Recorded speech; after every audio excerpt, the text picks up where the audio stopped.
네, 안녕하십니까.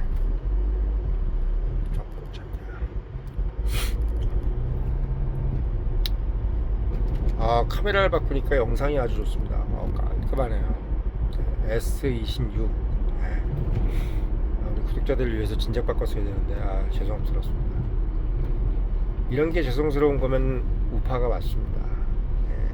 보수가 맞죠. 이런 게 안 죄송스러우면 이제, 잣발이 잣발. 오늘 그 이진수 의원이 이진수겠다라고 생각이 듭니다. 어려운 말을 했어요. 사실 요즘 같은 시기에 특히 뭐 정권이 민주당 쪽에 있는데 5.18 이야기를 했습니다. 5.18 민주화운동 역사적 재조명 포럼, 역사적 평가에 대한 포럼. 5.18 민주화운동의 역사적 평가. 이 포럼을 진행을 하려고 한다는 것 자체가, 저는 이진숙이라는 사람이 갖고 있는 정치적인 면모가 어떤 건지가 좀 보이더라고요. 그러니까 사람이라는 게, 정치라는 거는 예전에 노무현이 인기가 많았던 이유가 뭡니까? 그리고 이명박이 인기가 많았던 이유가 뭐예요? 모두가 반대하고 모두가 안 된다고 할 때 그거를 밀어붙일 수 있는 그런 용기와 깡이 필요한 사람이에요. 왜? 민중은 그런 게 이 국민들은 그런 게 없잖아. 일개 민초들은 뭐 반대나 이런 거는 당연히 무서워할 뿐만 아니라 혹시 막 불이익이 있을까, 이런 것 때문에 어떻게 보면 그런 것들을 영웅들에게 맡기잖아요. 우리가 이제 뭐 오디세이 얘기 제가 많이 했지만, 오디세이도 마찬가지예요. 일반인이라면 감히 할 수 없는 그런 도전, 그런 결정.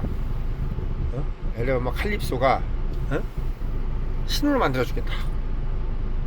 나가면 신으로 만들어줬다고 아우 감사합니다. 이게 이제 일반인이지. 이게 일반인이에요. 영웅이니까 그걸 거절하는 거야. 물론 그게 이제 실제로 거절했는지 안 거절했는지는 모르지. 근데 이제 그게 이제 그 글이 나왔다는 건 뭐냐면, 실제로 그런 사람을 민초들이 좋아한다는 얘기예요. 제가 본부장이 시대를 말한다 해서 제갈공명이라는 사람을 우리가 본받아야 될 이유가 뭐냐라고 얘기를 했었습니다. 제갈공명은 실존인물이 아닐 수가 있어요, 솔직히. 그러면 제갈공명이 실존인물이 아닌데 왜 우리가 제갈공명을 받아들여야 되냐? 실존인물이 아닌 게 중요한 게 아니라 그런 사람을 민초들이 좋아하는 유형이라는 거지. 그러니까 그렇게 실존인물도 아닌데도 이렇게 만들어 놨잖아요. 그러니까 우리가 오랫동안 역사를 통해서 각색된 사람들의 영웅의 가장 공통적인 건 뭐냐면, 일반인들이 할 수 없는 것들을 하는 사람이에요. 그게 바로 국회의원이라든지 정치인이 해야 될 일입니다. 단순히 지금 좌파 우파 얘기하는 게 아니에요. 예를 들면 뭐 이준수 편 아니고 이게 아니라, 오늘은 사실 어떻게 보면은 국힘이든 민주당이든 이걸 떠나서 정치인으로서 엄청난 반대와 조롱, 그리고 비난을 받을 수 있는 그런 일들, 특히나 지금은 어떤 누구도 5.18 얘기를 못 하잖아요. 심지어 대통령도 거기에 대해서 말을 함부로 할 수가 없는 상황. 그 얘기를 꺼내면 뭐 죽일 놈이 되는 상황. 그러니까 뭐 일제시대 때는 조선 왕조에 대한 얘기를 하는 거였고, 그리고 안중근에 대한 얘기를 하는 거였고, 그리고 일본에서는 핵무기에 대한 얘기를 하는 거였겠지. 미국에서는 뭐 당연히 공산주의에 대한 얘기를 하는 거였을 것이고, 이런 등등의 남들이 이야기하는 거를 그러니까 다른 사람들한테 이야기하는 것을, 그 주제 자체가 겁나서 못하는 사람들이 얼마나 많습니까? 그걸 어떻게 보면 헤쳐나가서 저는 이진숙이라는 사람이 그런 얘기를 할 수 있어. 물론 근데 그것도 정치적 계산이 있었겠지 당연히. 음? 아니 정치인이 정치적 계산 없는 건 그 이상한 놈이지 그게. 야구 선수는 야구에 야구적인 계산이 있어야 되고, 골프 선수는 골프적인 계산이 있어야 되고, 기업인들은 사업적인 계산이 있어야 되고, 정치인은 당연히 정치적인 계산이 있어야 되는 거지. 정치적 계산 없이 어떻게 그러면 그놈이 이상한 놈인 거지. 저는 정치적 계산이 있다 하더라도 이 얘기를 했다는 자체가 대단한 겁니다. 어떤 누구는 뭐 그 얘기를 할 줄 몰라가지고 안 했겠어요? 응? 지금 뭐 주호영이네 뭐 심지어는 그렇게 말 예쁘게 뭘 말하기 좋아한다 홍준표 봐. 응? 홍준표가 5.18 관련돼 가지고 그거 저기 뭐 유공자 그 이름 그 안 나오게 하는 거 그거 동의해 준 사람이 홍준표잖아요. 예. 그 홍준표의 그 CCTV도 가려줘야 돼 나중에. 예. 그래서 어떻게 보면은 이진숙이라는 사람이 전 참 매력 있다고 생각하는 게 뭐냐면, 그 사람이 뭐 극우다 뭐다, 저는 그 사람이 극우라고 생각하지 않아요. 극우는 누가 극우냐? 예? 극우라는 거는 일단 군국주의란 맥을 같이 해야 됩니다. 그리고 자유라는 말을 쓰면 안 돼요. 극우라는 건 자유를 싫어해. 응? 제가 명확하게 말씀드릴게요. 극우는 자유를 싫어합니다. 극우는 오히려 국가 사회주의랑 가까워. 국가가 모든 걸 통제하는 거야. 어떻게 보면은 통일주체 국민회의 정도 돼야 극우라고 뭐 말할 수 있는 시작이 되는 거야 사실. 응? 그러니까 우리가 솔직히 긴급 조치하고 뭐 이런 거 있잖아. 이런 게 다 이런 게 그런 거예요 사실은. 근데 그런 것들을 했다 우리가 박정희 제가 뭐 뭐라 그러는 게 아니라, 그런 시대가 극우가 필요했던 시대인데 그 극우가 그런 거라는 거지. 근데 지금 우리는 뭡니까? 아니 세상에 자유를 얘기하는 극우가 어디 있어요? 응? 아니 개인의 기본권을 지키고 자유를 얘기하는 극우가 도대체 어디 있냔 말이야. 오늘 이진숙 발언의 핵심은 뭐냐면, 5.18 얘기를 언제까지 우리가 못할 수 있느냐. 5.18 민주화운동이 그렇게 훌륭한 거면은 우리가 공식적인 상황에서 거기에 대해서 마음 놓고 물어볼 건 물어보고 질문도 하고, 왜 5.18 유공자에 대한 왜 오픈을 안 하느냐에 대한 질문도 헐값하게 받아주고 거기에 대해서 대답을 하고, 그리고 5.18 유공자 중에서도 잘못된 사람이 있을 수 있다는 거에 대해서도 솔직하게 시인을 하고. 왜? 아니 우리가 뭐 예전에 무슨 뭐 부마 뭐야 어디야 그거 제주 4.3 사태라든지 또는 뭐야 어디 반란이야 저기 여순 반란 사태 때, 그것도 우리가 그 독재 시대 때 그 표창장 준 것까지도 다 반납해가지고 다시 회수했잖아요. 참 왜 잘못했다 이거야. 그 저기 진압 잘못해가지고 결국 무고한 사람을 죽였다 이거지. 그런 사람도 다시 회수하잖아. 마찬가지로 5.18 유공자도 잘 준 사람도 있겠지만 잘 못 준 사람도 있을 거 아니에요. 예를 들면 그냥 뭐 그냥 죽었는데 마치 유공자인 것처럼 해준 사람도 있을 거고, 응? 그리고 사실은 뭐 어떻게 보면 진짜 폭동을 일으키고 뭐 군경을 뭐 칼로 찔러 죽였다든지, 진짜 뭐 경찰이라든지 군인에 대해서 린치를 했다든지, 그런 사람들은 당연히 어떻게 보면 이쪽 입장에서는 제어를 해야 되는 거 아니겠어요. 그러니까 그런 부분들에 대해서도 CCTV를 가려줘야지. 그냥 5.18 시대 때 광주에 있었다는 것만으로도 그거 하나만 가지고 그냥 모든 잘못을 다 덮어버린다면은, 아니 과거에 있었던 거 훈장이고 뭐고 다 반납하게 하는 것은 너무 형평성에 맞지 않지 않아요? 피해자 코스프레도 이제 그만할 때가 되지 않았느냐. 왜? 호남도 이제 어느 정도 솔직히 시골 가보면은 호남이고 영남이고 낙후되고 똑같잖아요. 부산이 뭐라고 요즘에 노인과 바다의 도시라며. 노인과 바다의 도시. 그 전국에서 집값 제일 싼 데가 어딘지 알아? 광주가 아니야. 대구야 대구.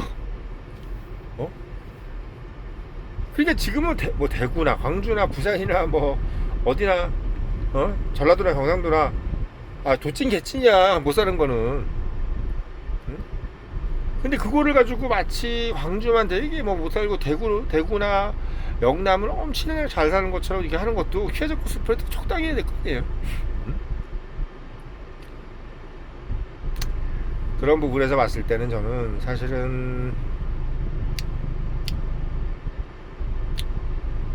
이번 이준숙 국회의원이 참 대단하다는 생각이 듭니다. 누구나 할 수 있는 얘기를 당연히 응당해야 되는 얘기를 그녀는 여자의 몸으로 어떤 사람도 하지 않고 어떤 호사가도 뭐 홍준표네 뭔 김태훈네 주호영이네 심지어 한동훈 뭐 말 잘한다는 한동훈이네 장동혁도 이런 얘기 못했잖아 사실. 응? 이진숙 관련된 기사를 아무도 안 쓰는 게 더 웃겨라 솔직히. 네. 그 써도 이진숙이가 말을 잘못한 것처럼 썼더라. 예를 들면 이진숙이가 실제로 뭐 광주 사태는 소요다 라고 한 게 이진숙이 얘기한 게 아니고요. 거기 참석했던 누군가가 얘기를 했대요. 이렇게 광주 사태는 소요다 뭐 반란 그 폭도들의 뭐 소요다 이렇게 얘기한 게 이진숙이 아니라 이진숙은 이 5.18이라는 이 5.18 민주화 운동이라는 이 하나의 어떤 캠페인이 아무도 얘기할 수 없는 어떤 타부 시대에는 성역이 되어서는 안 된다는 얘기를 하는 거예요. 왜? 뭐 민주주의 국가에서 성역은 없어야 된다. 누구나 다 그거에 대해서 얘기할 수 있어야 되고 그거에 대해서 의문이 가진 사람은 누구나 거기에 대한 질문을 할 수 있어야 된다는 거야. 네. 그런 걸 하면서 솔직히 민주화가 된 거잖아요. 우리가 아니 왜 5공화국은 왜 그냥 해야 되죠? 왜 전두환은 뭐 저기 뭐 저기 왜 간선제로 대통령이 됐어야 됐죠? 이런 질문을 했기 때문에 결국은 직선제도 나오고 대한민국이 민주화가 되고 뭐 이런 것도 아니었어요. 그래 그런 얘기 자체를 만약에 못하는 거 자체가 그때부터가 민주주의가 아니라는 거야. 그리고 신문이 좀 어떻게 제목을 달고 있냐면 이진숙이가 뭐 전두환은 잘못한 게 없다 이런 식으로 얘기를 했던 것처럼 이진숙이 얘기한 것처럼 그렇게 막 그 기사를 쓰더라고요. 이진숙은 냉정하게 얘기를 했어요. 그냥 5.16 민주화 운동에 대해서 이제는 성역으로 만들지 말고 그것이 성역이 되면 나중엔 그건 신화가 될 거야. 신화. 그러니까 이제 사람들이 말을 못하니까 그게 나중에 신화가 되는 거야. 진짜 뭐 곰이 마늘을 먹고 뭐 옛날에 뭐 당군을 낳았다 이런 것처럼 말도 안 되는 어떤 신화가 되는 거예요. 응? 그러니까 그런 것처럼 이진숙은 그렇게 돼서는 안 된다. 누구든 다 거기에 대해서 비판할 사람은 비판하고 옹호할 사람은 옹호하고 그리고 실제로 사람들이 궁금해하는 부분에 대해서는 깨끗하게 오픈하고 그러면 되는 건데 왜 그거를 5.18을 자꾸 말도 못하게 하느냐 사람들을. 그 부분은 틀린 말 아니잖아요. 5.18 자체를 부정하진 않아. 왜 그것도 어쨌든 간에 민주화운동이 맞지. 어떻게 민주화운동이 아니라고 할 수 있겠어요. 왜 어쨌든 간에 12.12란 자체가 군사 반란은 맞잖아. 그게 뭐 물론 저는 그러니까 형식 그게 외적으로는 군사 반란은 맞아요. 응? 왜 멀쩡하게 지금 정승화가 계엄사령관이니까. 근데 여기서 이제 우리가 시시비비 이것도 가려야 되는 게 뭐냐면 이제 정승화가 그 자리에 왜 갔느냐. 응? 아니 김재규가 박정희 대통령 시해하는 그 자리에 정승화는 왜 거기 앉아 있었냐. 그리고 정승화하고 김재규의 관계가 누가 봐도 의심스러운 관계 아니에요. 거기 모인 사람들이. 응? 쿠데타를 일으켜서 박정희 대통령 시해하면 그 옆에 육군 참모총장이 거기 있다는 자체만으로도 이미 그건 엄청난 도움이 되는 거 아니겠어요? 그리고 김재규가 서빙고에서 계속 정승화 얘기를 했다지 않습니까? 그러니까 그런 부분에서 봤을 때는 저는 그러니까 참 시시비비를 가르쳐줘야 되죠. 그러니까 군사 반란도 잘못한 건데 어쨌든 정승화가 잘못한 거고. 근데 정승화의 말을 난 못 듣겠다. 저 사람이 박도태훈 시해한 놈인데 내가 저 사람 말을 왜 듣느냐. 응? 그래서 어떻게 쿠데타를 일으킨 거야. 예, 그거예요 답은. 난 저 사람 말을 못 듣겠다. 쟤네들이 날 잡아낼 텐데 이런 식으로 서로 그러니까 생존을 위해서 쿠데타를 일으킨 거지. 응. 왜냐면 거기서 만약에 전두환, 노태우나 이런 사람들이 그냥 만약 다 잡혀갔다. 그럼 정승화가 그 다음부터 김재규랑 뭘 했겠어요? 권력을 만들려고 했겠지. 네. 뻔한 거 아니에요? 네. 저는 이런 에피소드를 가져요. 솔직히 말씀드릴게요. 이 얘기 나온 김에 말씀드립니다. 저는 정승화가 그때 이제 최규하 대통령이죠. 최규하 대통령을 이제 어떻게 보좌한다는 개념으로 해서 최규하 대통령은 정권을 일단은 뭐 이양받는다기보다는 그 정권을 유지하고 정승화가 실질적인 권력을 가진 다음에 정승화하고 김재규가 모의를 해서 둘 중에 한 사람이, 그러니까 전두환 노태우처럼 마찬가지로 정승화하고 김재규가 둘 중에 한 사람이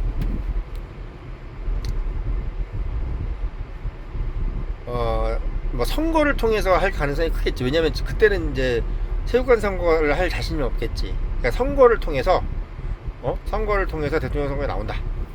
네. 저는 그게 그들의 보관이라고 저는 생각을 합니다. 대통령을 시해하면서 뒤에 아무도 없고 자기는 그냥 죄받겠다고 생각해서 대통령을 시해하는 사람이 세상에 어디 있어요. 자기가 자기 이 후일에 대한 어떤 생각 없이 대통령을 그냥 시해하는 사람이 세상에 어딨냐고. 그런 우발적으로 그런 사람을 어떻게 중앙정보부장을 시켰겠어요. 박정희 대통령은 사람을 바라보고 일을 하시는 분이야. 절대로 그런 사람을 중앙정보부장을 시켜서 않았을 겁니다. 저는 이것도 내피셜입니다. 저는 박 대통령님께서 김재규에 대해서 실망한 게 많다고 생각합니다. 솔직히 업무 능력 이런 것들을.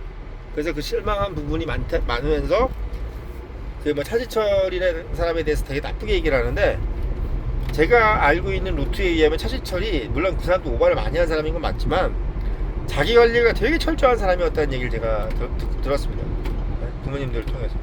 그러니까 당시 시대만 상으로 봤을 때 차지철은 술도 한 모금 안 하는 사람이야. 여자 문제 때 깨끗해. 술 먹고 이런 것도 없어. 왜? 독실한 천주교 신자입니다. 독실한 천주교 신자야. 그리고 차지철 실장이 왜 경호실장이 됐냐면 유경수 여사님께서 엄청 추천을 했어요. 저 사람 되게 훌륭한 사람이다. 우리가 생각할 땐 차지철이 되게 나쁜 놈, 뭐 월권행위 뭐 이런 얘기 하지만, 차지철은 당시만 해도 어떤 사람이었냐면, 정권 말기로 가니까 이제 뭐 중앙정보부장도 그렇고 모든 유신의 무슨 국회의원들부터 시작해서 공화당 국회의원부터 시작해서 이런 사람들이 이게 썩어 문드러지기 시작하는 거야. 막 이제 어떻게 보면 정권이 오래되다 보니까. 그러니까 박 대통령 입장에서는 좀 깨끗한 사람을 가지고 1대 유신을 한번 더 하고 싶었던 거예요. 마음에 안 드는 거야. 애들 막 썩어 문드러지고 이 새끼들 일하는 거 보니까 막 대충 하고 능력도 없고 야당한테 밀리고, 응? 실적도 안 나오고 그때 경제가 되게 안 좋았대. 70년대 후반부터. 그러니까 공무원들이 일을 열심히 안 했던 거지.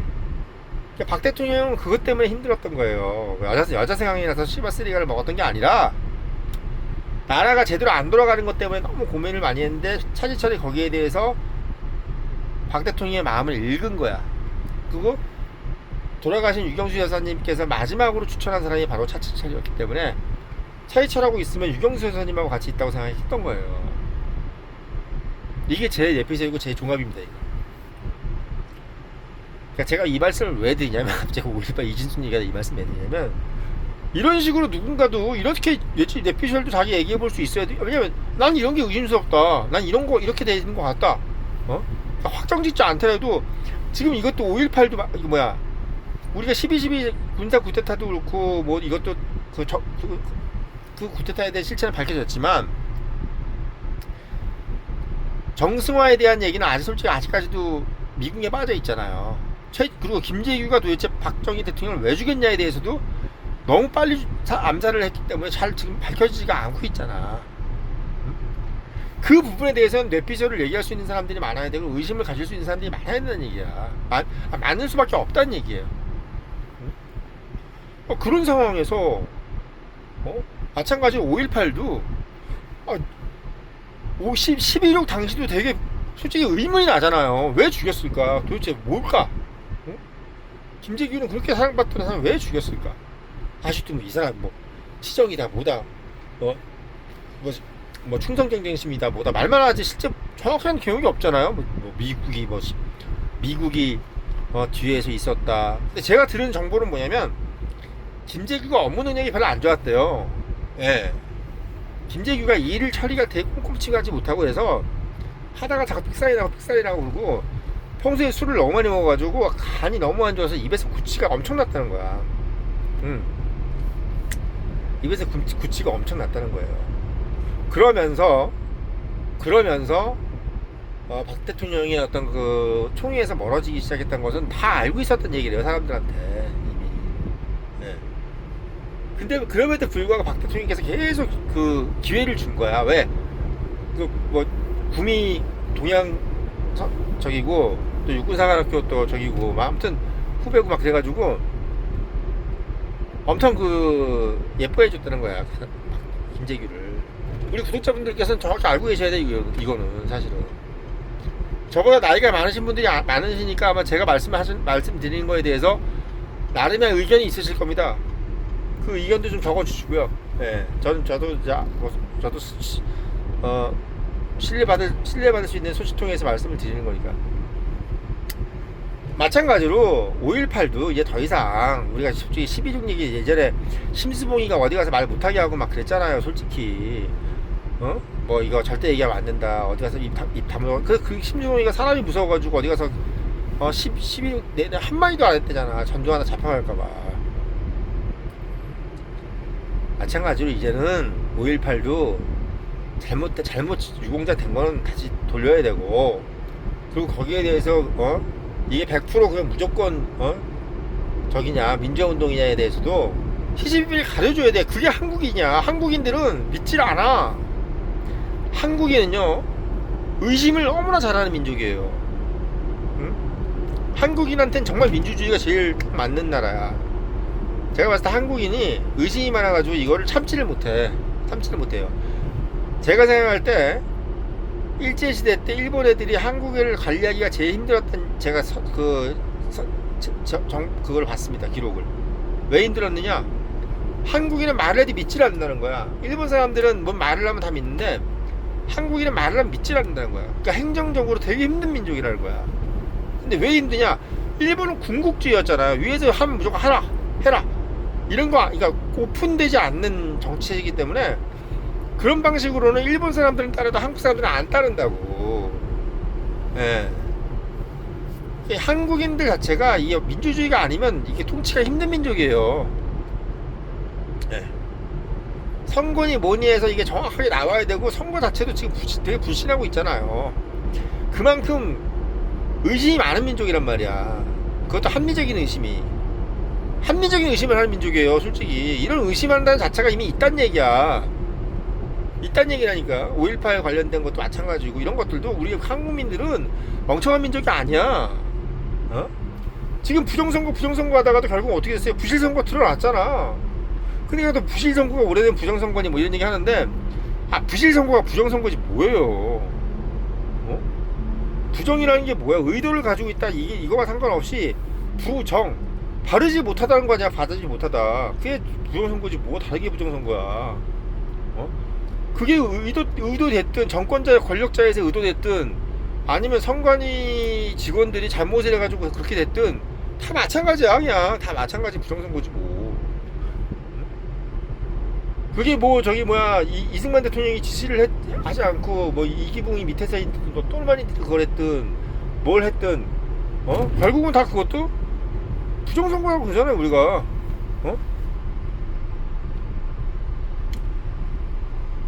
그런 것처럼 제가 말씀드리는 거는, 오늘 이준석 국회의원께서 정말 속시원하게 얘기를 해주셨다는 말씀을 좀 하고 싶고, 정말 어떻게 이렇게 겁없이 여자의 몸으로 참 어려운 주제를 그렇게 할 수 있었는가에 대해서 정말 감사드리고, 단순히 이거는 뭐 그냥 5.18 진실 뭐 이게 아니라 정치인의 매력이라는 생각이 듭니다. 솔직히 정치인 이 정도는 돼야지.